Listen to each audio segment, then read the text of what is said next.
A paz do Senhor Jesus esteja com todos. Bem, hoje é o nosso dia 190, o nosso último dia da leitura de Provérbios. Que livro especial!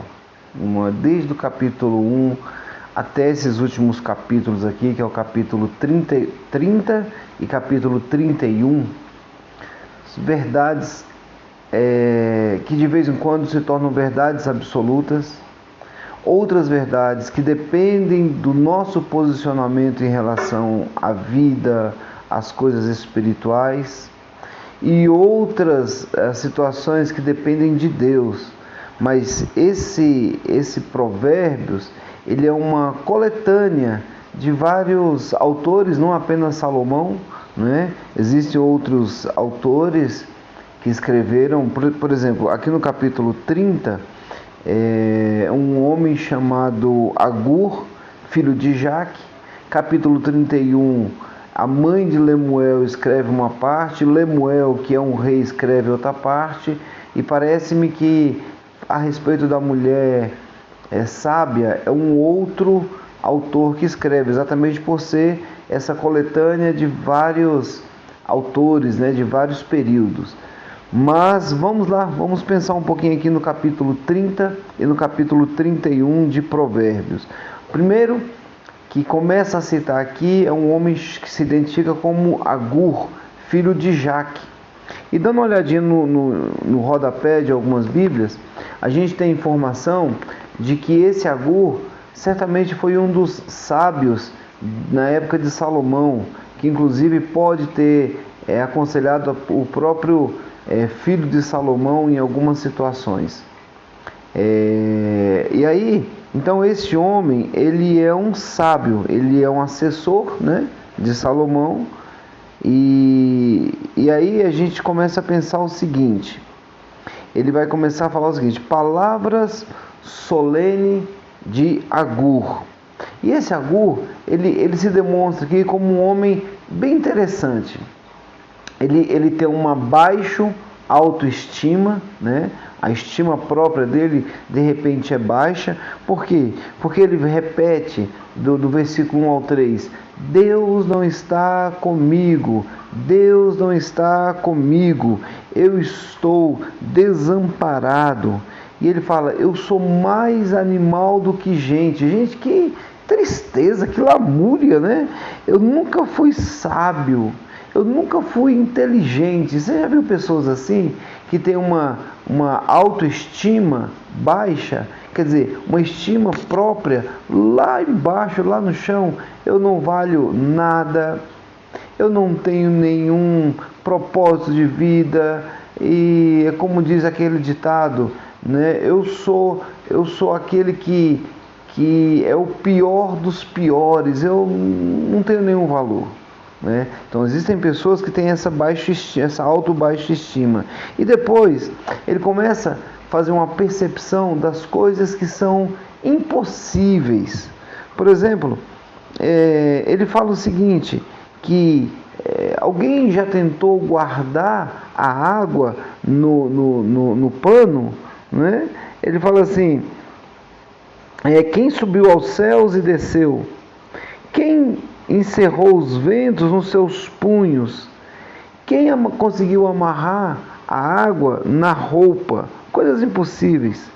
Quem foi que mediu as extremidades da terra? Quem estabeleceu todas as extremidades da terra? Qual é o seu nome? Quem fez isso? Como é que é o nome do seu filho? Então, ele começa a falar de coisas que são impossíveis que se façam. E aí logo depois ele vai tratar com a ideia de Deus. Ele vai falar assim: olha, gente, Deus, ele é poderoso e nós não temos nenhum valor. Deus, ele é onipotente. Todo mundo que se achegar a ele pode ajudar. Ele tem o poder de resolver todos os problemas de todo mundo. Então ele é onipotente.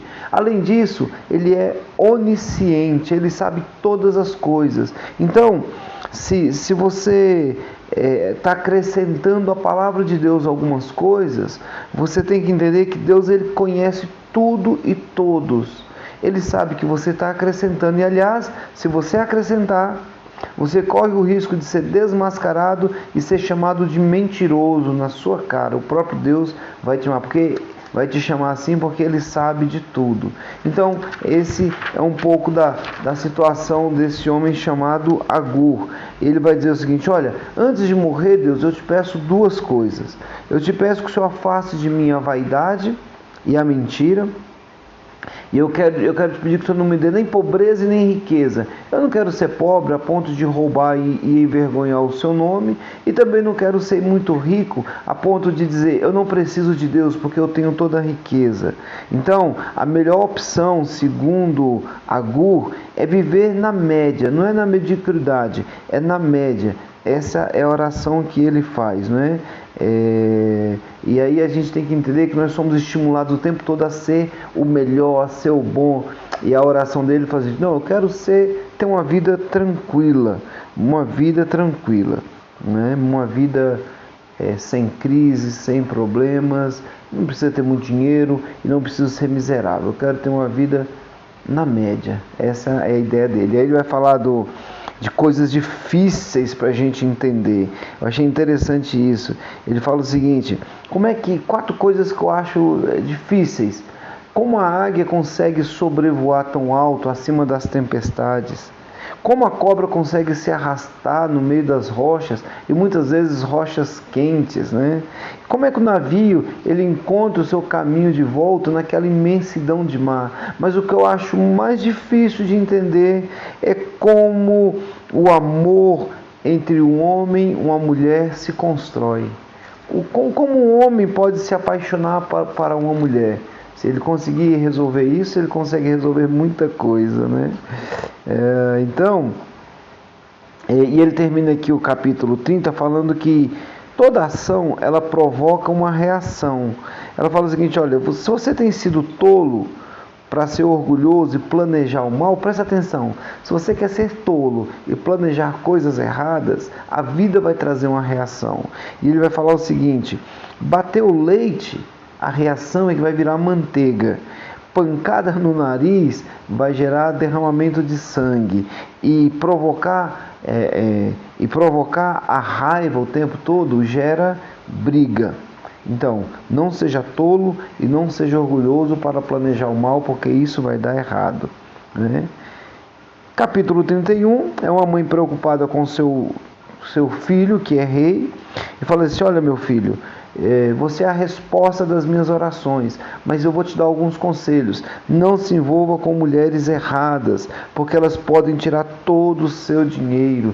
Não se envolva com bebida alcoólica, porque ela não foi feita para os reis. Os reis ficam loucos ao beber essa bebida. A bebida alcoólica foi feita para os fracos, para os miseráveis, para que esqueçam os problemas. Então, saia fora da bebida alcoólica.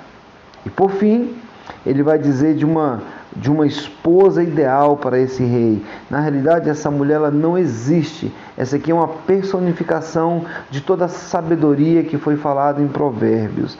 Por quê? Porque essa mulher não tem como ela fazer esse tanto de coisas. A mulher ela não consegue acumular tantas funções, mesmo ela sendo sábia, ela sendo inteligente, ela sendo capaz de fazer muitas coisas. A mulher atual, quando ela acumula muitas coisas, ela não consegue fazer tudo com essa perfeição que essa mulher aqui faz. Então isso aqui é uma personificação da própria sabedoria que vem de Deus. Por quê? Porque fala assim: olha, essa mulher, ela vale mais do que ouro, mais do que rubins.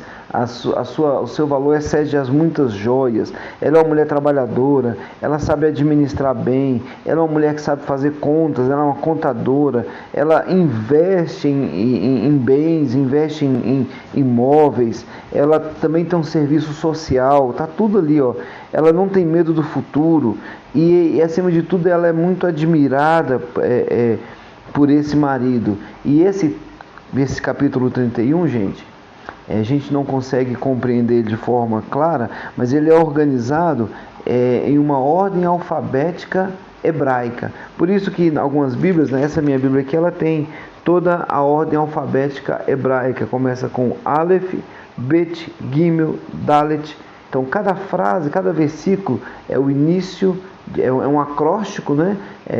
Forma esse capítulo todo. E até chegar na última letra do alfabeto hebraico, que é o Tal. Eu não sei nada de hebraico, tá? Eu estou lendo o que está escrito aqui, então é dessa forma que está organizado.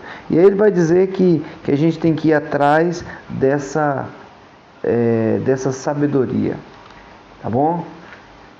Acabou o livro de Provérbios. A partir de amanhã nós começamos a ler o livro de Eclesiastes, que também é um livro poético, tá joia? Que Deus te abençoe e tenha uma excelente leitura.